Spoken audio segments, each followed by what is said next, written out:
এতদিন তো এখানে থেকে এটুকু বুঝেছো যে তেঁতুল পাতা অবারিত দ্বার, এ বাড়ির দরজা সবসময় খোলাই থাকে। আগে নিজে তৈরি হও, তারপর যা সিদ্ধান্ত নেবে নিও।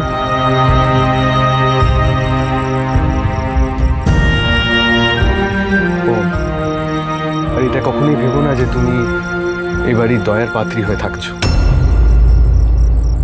তুমি থাকলে আমার ভাগ্নে ভাগ্নিরা ভালো থাকে, আর একমাত্র তুমি ম্যানেজ করতে পারো ওদের। ইনফ্যাক্ট তুমি থাকলে আমি একটু নিশ্চিন্তে থাকতে পারি।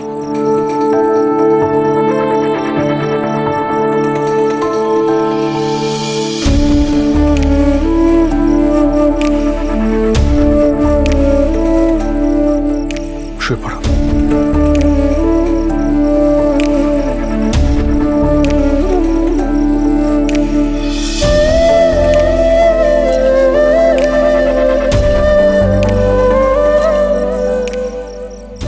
কি হলো? ও বুঝেছি।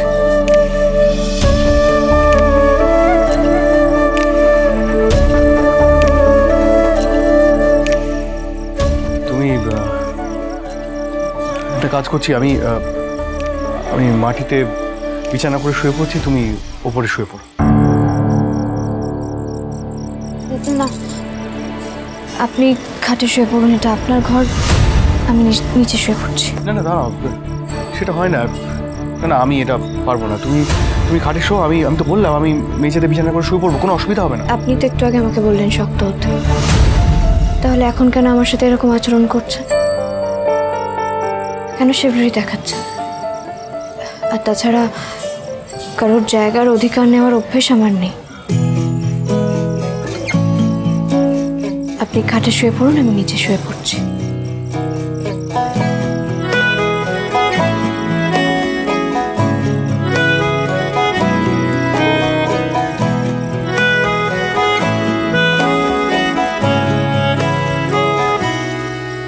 তাকে অল্প কাছে ডাকছি, আর আগলে আগলে রাখছি, তবু অল্পেই হারাচ্ছে আবার। তাকে ছোঁবো ছোঁবো ভাবছি, আর ছুঁয়ে পালাচ্ছি, ফের তাকে ছুঁতে যাচ্ছে আবার। আমার সাথে যা খুশি তাই করতে পারো, কিন্তু শুধু এই বিশ্বাসঘাতকতা করো না। কানে না যায় পিছুটা আমার, মুখ বুঝেই তাকে ডাকছে আমার।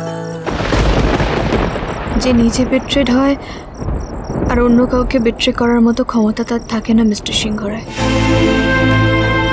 আপনি নিশ্চিন্তে থাকতে পারেন, ঝিল্লি চৌধুরী আপনাকে কোনোদিনও বেট্রে করবে না, ঠকাবে না। অবশ্য ব্যতিক্রম তো থাকেই, আপনিই যেমন ব্যতিক্রম। নিজে বিশ্বাসঘাতকতার সম্মুখীন হয়েও আমাকে বোকা বানিয়েছেন, টাকার বিনিময়ে বাবার হাতে তুলে দিয়ে এসেছেন।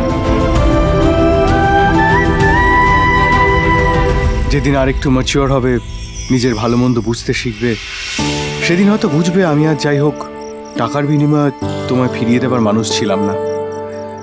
যা করেছিলাম তোমার সেফটি এনশিওর করার কথা ভেবেই। হয়তো বুঝবে কংস মামা ততটা খারাপও না। অবশ্য আমি তো এখন কংস মামা না, মিস্টার সিংহ রায়। বেশ, তাই সই। Good night.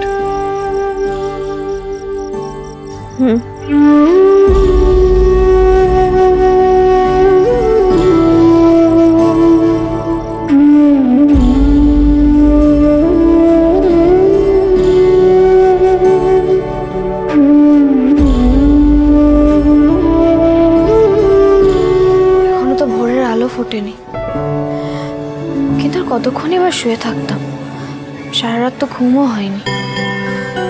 এখন স্নান টান করে বেশ ফ্রেশ লাগছে।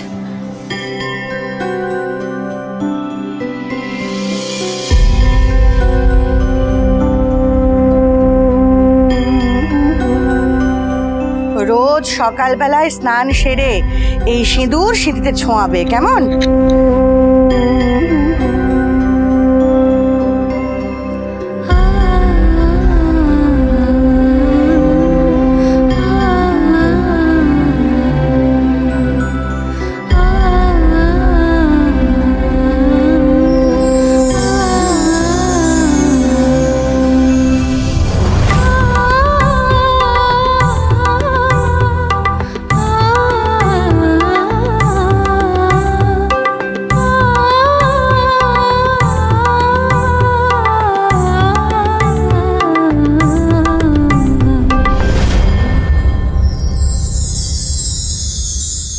নিজের ঢাল নিজেকেই হতে হয়।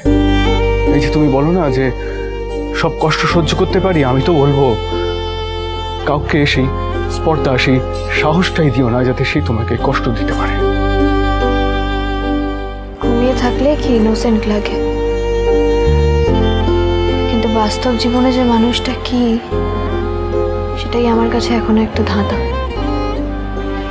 খিটখিটে সুযোগ সন্ধানী, যে আমার বাবার কাছ থেকে হাত পেতে টাকাও নিতে পারে, নাকি সত্যি একটা ভালো মানুষ যা আমার মতো সব হারিয়ে যাওয়া একটা মেয়েকে নিজের জীবনে প্রতিষ্ঠা করতে চাইছে।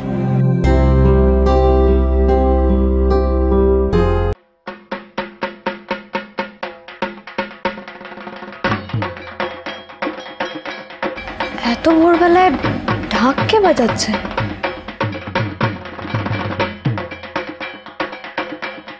ও, আজ তো মহালয়া, নিশ্চয়ই কারোর বাড়িতে ঢাক বাজছে। একটু পরে মহালয়া শুনবে।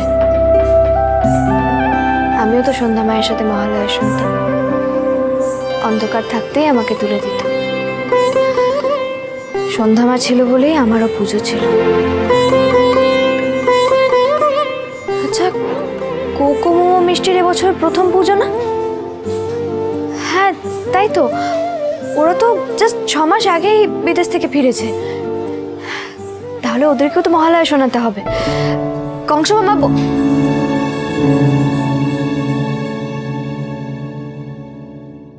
সরি মিস্টার সিংহ রায়, বলছি যে আমি কোকো মোমো মিষ্টিকে ঘুম থেকে তুলে দিচ্ছি। হ্যাঁ, ওদের মহালয়াটা শোনা দরকার, একটা নতুন এক্সপিরিয়েন্স হবে।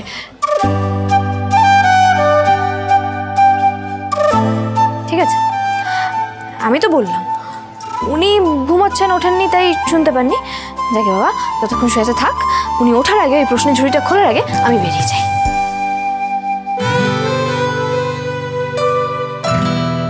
এভাবে চশমা পরে কে ঘুমায় কে জানে।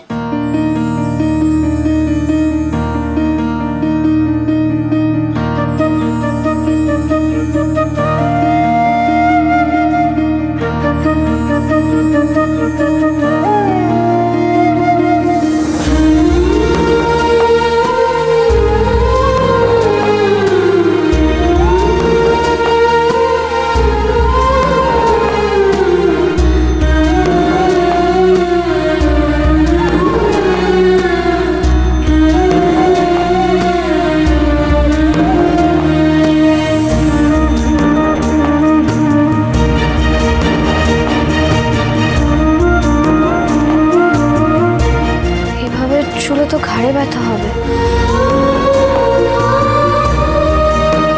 যাকে ওনার ঘাড় উনি বুঝবেন, কিন্তু না,